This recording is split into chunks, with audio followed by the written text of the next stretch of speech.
Okay, a quick video demonstration of the problem that I've got with the battery power and the power switch. Power switch currently off, batteries in. This battery compartment is fucking tight, man.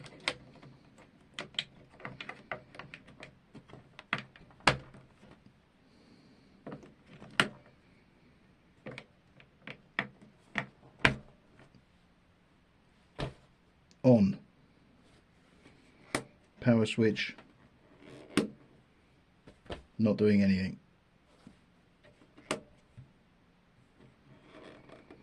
I mean, the power switch itself is incredibly stiff. If I plug USB in,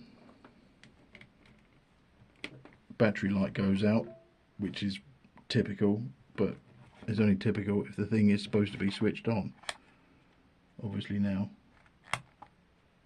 it stays on. If I switch it off, unplug the thing, battery light comes on, it's all still, but it's switched off. Anyone?